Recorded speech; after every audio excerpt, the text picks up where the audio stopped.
வணக்கம் மக்களே. 2026 IPL mini ஏலத்துல தங்களோட அணியில இருக்கக்கூடிய சில வீரர்களை கழட்டிவிட அணி நிர்வாகம் முடிவு பண்ணிருக்காங்க. அப்படி 10 அணிகளும் எந்தெந்த வீரர்களை ரிலீஸ் பண்ண போறாங்க அப்படின்றதான் நாம இந்த வீடியோல பார்க்க போறோம். முதல்ல பார்க்க போறது KKR அணி. KKR அணி பாத்தீங்க அப்படின்னா வெங்கடேஷ் ஐயரை ரிலீஸ் பண்ண போறாங்க. அடுத்ததா ஆண்ட்ரியன் நார்ஜே, அடுத்ததா டிகாக், அடுத்து பாத்தீங்கன்னா வைபவ் அரோரா, அடுத்ததா ஜான்சன், அடுத்து பாத்தீங்கன்னா ரமன்தீப் சிங், அடுத்ததா பாத்தீங்கன்னா ரோமன் பவல். இவங்களெல்லாம் அந்த அணி ரிலீஸ் பண்ண போறாங்க. அடுத்ததா லக்னோ சூப்பர் ஜெயின்ஸ் அணி. இந்த அணி முதல்ல ரிலீஸ் பண்ண போறதே கேப்டன் ரிஷப் பண்ட் தான். இவருக்கு கொடுத்த 27 கோடிக்கு இவர் சரியா பெர்ஃபார்ம் பண்ணாததுனால இவரை தான் முதல்ல அந்த அணி ரிலீஸ் பண்ண போறாங்க. அடுத்ததா Mayank Yadav, Ravi Bishnoi, Akash Deep, David Miller, Shamar Joseph இவங்களெல்லாம் அந்த அணியை ரிலீஸ் பண்ண போறாங்க. அடுத்ததா CSK அணியில பாத்தீங்கன்னா ரவிச்சந்திரன் அஸ்வின் ரொம்ப வருஷம் கழிச்சு உள்ள வந்து சரியா பெர்ஃபார்ம் பண்ணதுனால இவர் ரிலீஸ் பண்ணிடுவாங்க. அடுத்ததா கான்வே, அடுத்து ராகுல் திரிபாதி, குர்ஸ்தீப் சிங், தீபக் ஹூடா, விஜய் சங்கர், ஜேமி ஓவர்டன், ரச்சின் ரவீந்திரா இவங்களெல்லாம் அந்த அணி ரிலீஸ் பண்ண போறாங்க. அடுத்ததா SRH அணியில பாத்தீங்க அப்படின்னா இசன் கிசன், முகமது ஷமி, ஹர்ஷல் பட்டேல், ராகுல் சஹார், ஆடம் ஜாம்பா, சச்சின் பேபி இவங்களெல்லாம் ரிலீஸ் பண்ண போறாங்க. அடுத்ததா டெல்லி கேபிட்டல்ஸ் அணில நடராஜனை 10 கோடிக்கு வாங்கியுமே அவரை சரியா பயன்படுத்தல, அவரை ரிலீஸ் பண்ணிடுவாங்க.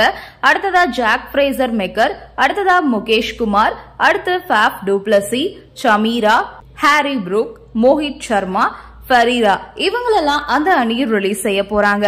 மும்பை இந்தியன்ஸ் அணில பாத்தீங்கன்னா Deepak Chahar, Reece Topley, Robin Minz, Richard Williams, Richard Klaasen, Jonny Bairstow, Asalanka இவங்களெல்லாம் அந்த அணி ரிலீஸ் பண்ண போறாங்க. அடுத்ததா குஜராத் அணில பாத்தீங்க அப்படின்னா ரபாடா, ராகுல் டெவாட்டியா, ஜெரால்டு கோட்ஸி, குர்னூர் பிராரர், அர்ஷத் கான், ஜெயன் ஜெயதேவ் இவங்களெல்லாம் அந்த அணியை ரிலீஸ் பண்ண போறாங்க.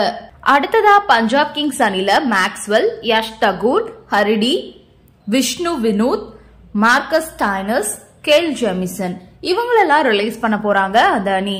அடுத்ததா ராஜஸ்தான் ராயல்ஸ் அணில பாத்தீங்க அப்படின்னா SSV ஜெய்ஸ்வால், சஞ்சு சாம்சன், ஹெட்மயர், தீக்ஷனா, ஃபசலக், துரு ஜூரல், வனிந்து ஹசலங்கா இவங்களெல்லாம் அந்த அணி ரிலீஸ் பண்ண போறாங்க. இறுதியா RCB அணில பாத்தீங்கன்னா ராஷி சலாம், துஷாரா, ஸ்வப்னைல் சிங், முசரபனி, டிம் செஃபர்ட் இவங்களெல்லாம் அந்த அணியை ரிலீஸ் பண்ண போறாங்க. அடுத்ததா பாத்தீங்கன்னா ஒரு 4 அணிகள் பயிற்சியாளரா மாத்த போறாங்க. அந்த 4 அணிகள் யார் யார் அப்படின்னு பார்த்தோன்னா முதல் இடத்துல CSK அணி. 2019ஆம் ஆண்டுல இருந்து பயிற்சியாளரா இருந்து வராரு ஸ்டீஃபன் பிளமிங். 17 வருஷத்துல 5 கோப்பைகள் கிடைச்சிருக்கு CSKவுக்கு. CSK வெற்றிகரமான அணியா திகழ்ந்தாலும் மாறி வரக்கூடிய போட்டி சூழலுக்கு ஏற்றது மாதிரி அணியை கட்டமைக்க தவறுறாரு அப்படின்னு பிளமிங் மேல குற்றச்சாட்டு இருக்கு. ஒருவேளை CSK இவரை மாற்றிட்டு வேற ஒருத்தரை நியமிக்க அதிகமான வாய்ப்பு இருக்கு. அடுத்ததா மும்பை இந்தியன்ஸ் அணி. மகளே ஜெயவர்தனே தான் இந்த ஆண்டுல மும்பை இந்தியன்ஸ் அணியோட தலைமை பயிற்சியாளரா இருக்காரு. கடந்த 2023-24ஆம் ஆண்டுகள்ல தலைமை பயிற்சியாளரா இருந்த மார்க் பவுன்சர் சரியா பெர்ஃபார்ம் பண்ணாததுனால இவரை மாத்திட்டாங்க. இருந்தாலும் இவருக்கும் ஹர்திக் பாண்டியாவுக்கும் இப்போ ஒத்து வரல அப்படின்றதுனால இவரை மாத்த முயற்சி பண்றாங்களா மும்பை இந்தியன்ஸ் அணி. அடுத்ததா லக்னோ சூப்பர் ஜெயின்ஸ் அணி. 2022-23 ஆகிய சீசனுக்கு ஆண்டி பிளவர் தலைமை பயிற்சியாளரா இருந்தாரு. அதுக்கப்புறம் ஜஸ்டின் லாகர் பயிற்சியாளரா பொறுப்பேற்றாரு.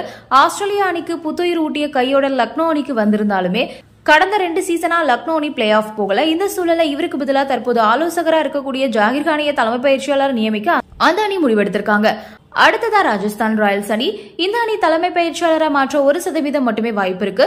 தற்போது சஞ்சு சாம்சன், ராகுல் டிராவிட் இடையே பனிப்போர் நிலவுவதா தகவல் வெளியாகி இருக்கக்கூடிய நிலையில ராஜஸ்தான் அணி சஞ்சு சாம்சனை தக்க வைக்க நினைச்சா ராகுல் டிராவிட் பொறுப்புல இருந்து ஒதுங்கிக்குவாரு அப்படின்னே கருதப்படுது.